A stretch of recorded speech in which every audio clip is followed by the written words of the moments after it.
بسم اللہ الرحمن الرحیم۔ شروع کرتا ہوں رب ذوالجلال کے نام سے جو دلوں کے رازوں کو خوب جانتا ہے۔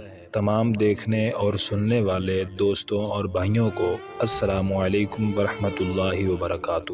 امید ہے کہ سب دوست احباب خیریت سے ہوں گے۔ آج کا موضوع شروع کرنے سے پہلے میں آپ سے ایک چھوٹی سی گزارش کروں گا کہ اگر آپ نے ابھی تک چینل کو سبسکرائب نہیں کیا ہے تو سب سے پہلے چینل کو سبسکرائب کر لیں۔ شکریہ۔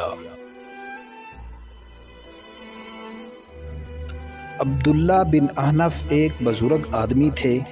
یہ ایک بار سرندیپ کے پہاڑ پر گئے اور آدمی بھی ان کے ساتھ تھے۔ ایک جگہ راستہ بھول کر ایسے جنگل میں جا پہنچے جہاں بکثرت ہاتھی تھے اور انسانی آبادی کا نام و نشان نہ تھا۔ بھوک نے جب بہت پریشان کیا تو اور لوگوں نے اپنے بزرگ عبداللہ سے کہا، اب تو ہمیں بھوک کے مارے تاب نہیں، اجازت دیجئے کہ ایک چھوٹا سا ہاتھی مار کر اس کے گوشت سے اپنا پیٹ بھریں۔ ان بزرگوں نے بہت منع کیا مگر وہ تکلیف نہ برداشت کر سکے اور شیخ عبداللہ کا کہا نہ مانا۔ ایک ہاتھی کو مار کر اس کا گوشت خوب بھون بھون کر کھایا مگر شیخ عبداللہ نے ہاتھ بھی نہ لگایا۔ رات کو یہ لوگ سو رہے تھے کہ بہت سے ہاتھی اکٹھے ہو کر آ گئے اور سب کا منہ سونگھنا شروع کیا۔ ہر ایک کا منہ سونگھتے اور مار ڈالتے۔ آخر میں شیخ عبداللہ کا منہ سونگھا اور چھوڑ دیا۔ ایک ہاتھی نے انہیں سونڈ میں دبا کر اپنی پیٹھ پر لاد لیا اور آبادی میں لے آیا۔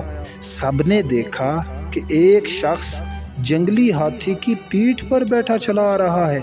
سب کو سخت حیرت تھی۔ ہاتھی ان لوگوں کو دیکھ کر ٹھہر گیا اور شیخ عبداللہ کو سونڈ سے پکڑ کر آہستہ سے زمین پر چھوڑ دیا۔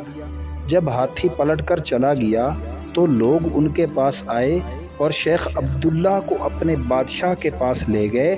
انہوں نے بادشاہ کو سارا قصہ سنایا۔ بادشاہ بہت خوش ہوا اور انہیں اچھی طرح رکھا، ان کی مہمان نوازی کی۔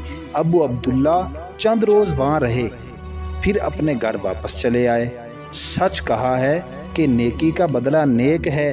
جب تم کسی کے ساتھ برائی نہ کرو گے تو یاد رکھو کہ تمہیں بھی کوئی نقصان نہیں پہنچ سکتا۔ امید ہے کہ اس واقعہ سے تمام دیکھنے اور سننے والوں نے کوئی نہ کوئی سبق سیکھا ضرور ہوگا۔ اگر ویڈیو پسند آئی ہے تو اس ویڈیو کو لائک اور شیئر کریں تاکہ آپ کے لیے بھی صدقہ جاریہ بن سکے۔